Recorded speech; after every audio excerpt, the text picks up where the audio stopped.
Á Húsavík hittum við Egil Bjarnason, blaðamann sem að gefa út bók þessar mundir. Hann hefur vinnuaðstöðu hjá þekkingarneti Þingeyinga við höfnina á Húsavík.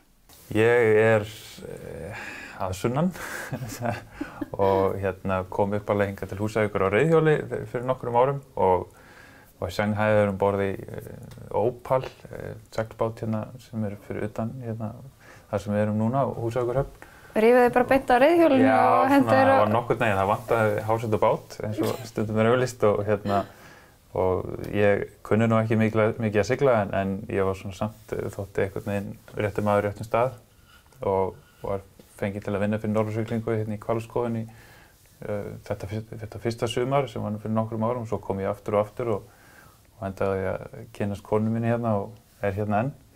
Egill er blaðamaður og skrifar mikið í lausamennsku. Ég hef aðalega verið að skrifa fyrir AP fréttaveituna, það sem heitir Associated Press, svona bandarísk fréttaveita sem skaffar efni fyrir fjölmiðla allan heim. Segðu mér aðeins frá bókinni, hvað er hún?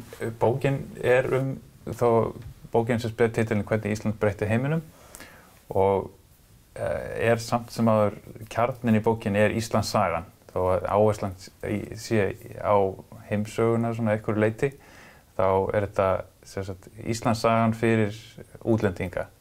Þarna verið að reyna að setja hann í þann búning að fólk sem á engra hagsmuna að geta þegar kemur Íslandssögunni hafi einhverja tengingu við hana með því að tengja söguna við þá staði eða þá atburði sem við höfum lagt eitthvað að mörkum. Mismiklu mæli auðvitað, en þarna verið talað auðvitað okkar áhrif á miðöldum og landafundina á sínum tíma og svo hinn helmingurinn á bókinni fjallar auðvitað 20. öldina, hvort sem það þegar að bandarísku tunglfararnir komu inn á hálendið á Norðurlandi eða á þátt okkar í kalda stríðinu og fleira slíkt og þetta allt gert í léttum dúr þannig að til að gera þetta aðgengilegt.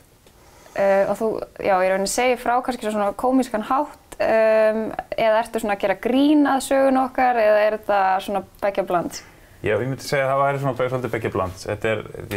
Þá titillinn hljómar svolítið rembingslegur, hvernig við breyttum heiminum. Þá á þetta fyrst og fremst að vera til gamans gert svolítið og ég tek fyrir, þetta sagan sögð í 10 köflum og þeir segja allir frá einhverjum persónum sem höfðu áhrif. Þetta í frásagnarstíl eða þetta stílfært sem skáldsaga eða hvernig í rauninni frásagan? Þetta myndi flokkast sem það sem heitir sannsaga eða það sem kallast creative non-fiction. Þetta aðeins galgopalegri stíl heldur en kannski þessar hefðbundnu sögubækur þessar stóru Íslandssögur sem ég las alveg við vinnuna og þær eru gríðarlega mikil þrekvirki og allt það en þetta verið að setja þetta í miklu kannski aðeins aðgengilegra frásagnaform og verið að persónugera söguna í meira mæli. Minna af ættartölum?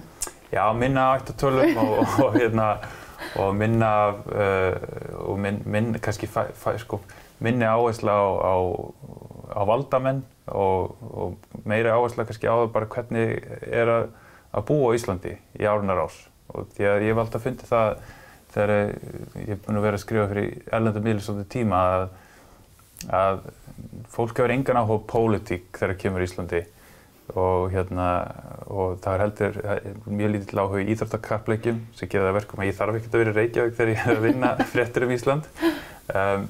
Heldur áherslan alltaf á bæði á náttúruna og svo líka bara á það hvernig að búa á Íslandi.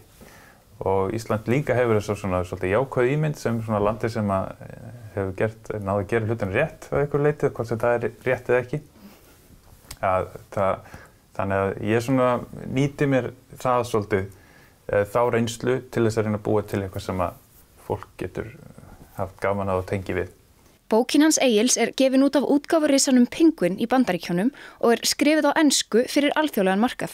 Penguin keypti útgáfuréttinn að þessu og ég gat þá fengið svona fyrirframgreiðslu til að sinna þessu í eitthvað tíma. Já, hvernig tilfinning var það? Það bara virkilega, ég meina það náttúrulega það gaman að vera tekinn alvarlega og og bara mikill heiður. Ég átti alls ekkert von á þessu. Ég hefði bara ég hefði byrjað á þessu og eiginlega séð eftir. Þetta var svo óbúslega mikið vinna að ég sá ekki fyrir mér að ég gæti klára þetta miðað við það að fá ekki greitt á meðan þeirri vinnu stóð. Þannig að það að fá þennan stóra forleggjara, það breytti kannski, það sem breytti mestu fyrir mig var þá bara að fá borgað svona ritlaun fyrirfram. Eins og verður bókin ekki þýdd yfir á íslensku, en þó verður hún þýdd á önnur tungumál á næstunni. Áhugavert að það aðalega smáþjóðir sem á áhuga á þýðingarréttinum.